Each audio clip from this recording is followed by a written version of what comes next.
So I finally figured out what the f a meat is supposed to be. As we all know, most Yoshis are born through eggs, but we can clearly see this imposter was made from a Goomba, Blooper, Boo, and Piranha Plant smooshed together. Long story short, this is a fake Yoshi. That explains why he says f***ing meep instead of Yoshi. Yep, a very accurate theory, not made up from loose lore from the games. Okay, to tell you the truth, I'm trying to find ways to keep this video long because goodness, how the heck am I supposed to make a long Let's Tackle out of a game so unbearably short? I can at least try, but good lord, the effort's not going to be worth it.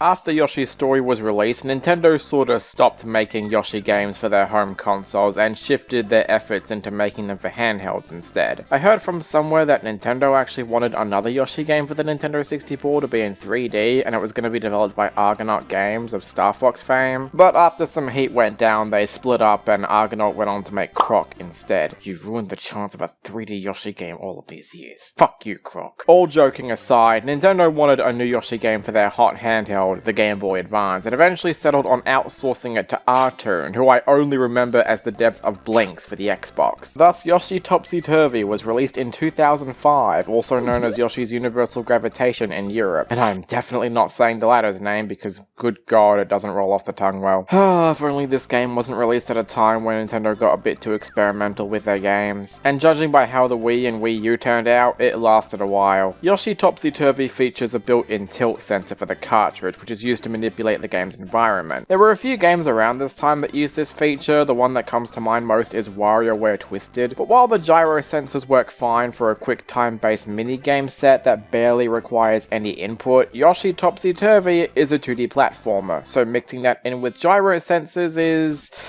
not gonna lead to positive results. Now, as of this video, I currently don't own a GBA nor the cartridge, and the Game Boy player most likely doesn't work with it either way. Emulators don't support the tilt sensor either, but there is a ROM hack that maps the gyros to the L and R buttons instead, and spoiler warning, it only makes the tilting functionality slightly less frustrating than it would have been.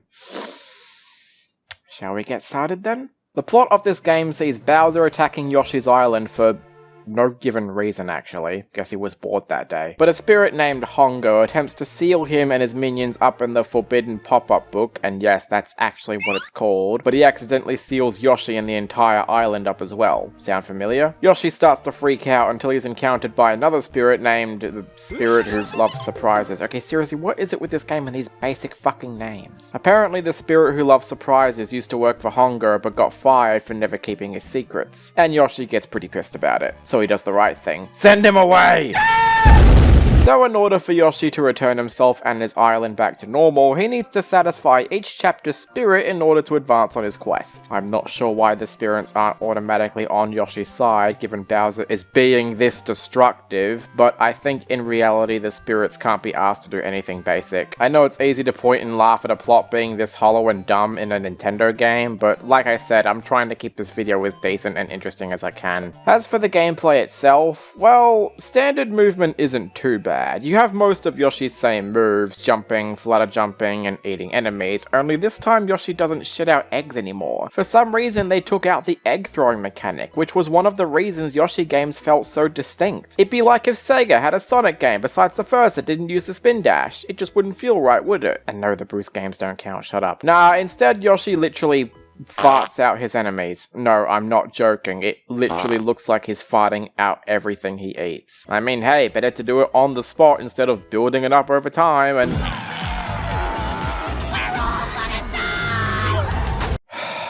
I fucking hate you, Netflix. But it's not like you'll miss it when you see the main gimmick the game has to offer. Like I said earlier, the game primarily makes use of the gyro sensors. By tilting the GBA left and right, you can tilt the entire world, causing enemies and other objects to slide as the direction of gravity changes. It also allows Yoshi to run up walls or slide down slopes really fast. Pretty much the entire game is built around the tilting mechanics, which would be fine in any given circumstance, but for Yoshi Topsy-Turvy, it somehow feels arbitrarily forced forced in without ever benefiting the movement. You have to use this damn tilting function for everything in the game, but the animations don't properly emulate what's likely being shown in real life. I get the game's gyro sensors are 3-axis and not 6-axis, but newcomers aren't going to exactly figure that out easily. And oftentimes the tilting mechanic results in unintended mistakes that could so easily be avoided in the original or even Yoshi's story. I found myself in a number of instances where the tilting mechanic got me into more trouble than it's probably allowed, and I won't lie, on my playthrough there were actually 2 instances where I needed to take a break because I was getting frustrated with it. This isn't helped by the fact that the tilting mechanic is all there is to this game. If you're looking for variety in your Yoshi game, you are not finding it here. Sure, there's sections where you transform like the first game, but they're so by the books and simple that there's almost no challenge to doing them. The only standout though is this one where you turn into a ball, but I'm only mentioning it here because it controls like shit. I swear to God, no matter which way I'm tilting this world, the ball has a complete mind of its own and either gains momentum or completely loses it for no fucking reason. As I've said, the tilting makes what would be simple tasks into near impossibility half the time, and considering the game prides itself on this very mechanic, this is an absolutely draining game to play. Each world has its own special spirit, and because Yoshi needs to satisfy these spirits, you know what that means?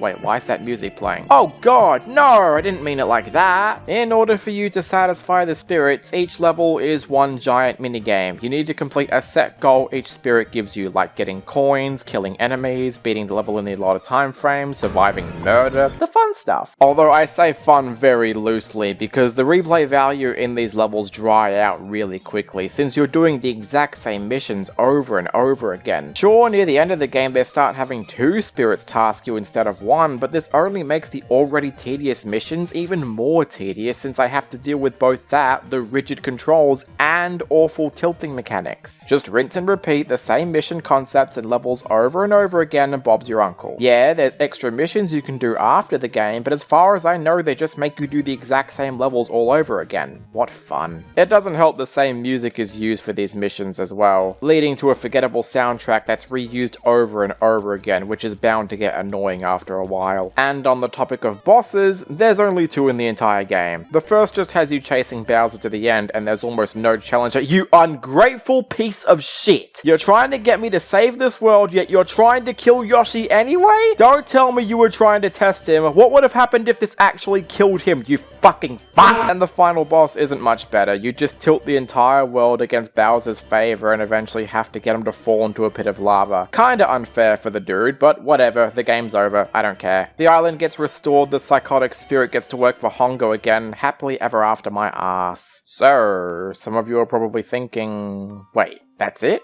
That's all you have to say about Yoshi Topsy-Turvy? I'm sorry if I didn't do a better job at prolonging a review of a short game, but there's absolutely nothing more I can say about it. Even though this game's tilting mechanics sound decent on paper, the game is riddled with clunky movement, awful level geometry, shitty music, tedious level variety, non-existent bosses, and repulsive tilting mechanics. It's a 2D platformer that shouldn't have been a 2D platformer, and probably would have worked better as a minigame compilation akin to WarioWare, but I can't even be generous there. Yoshi Topsy-Turvy is a one and done for me, and given the game's obscurity, there's absolutely no recommendations here. This may not be the bottom of the barrel for this marathon forever, but so far, Yoshi Topsy-Turvy is the worst, and I'd love to see if it ever gets topped. You are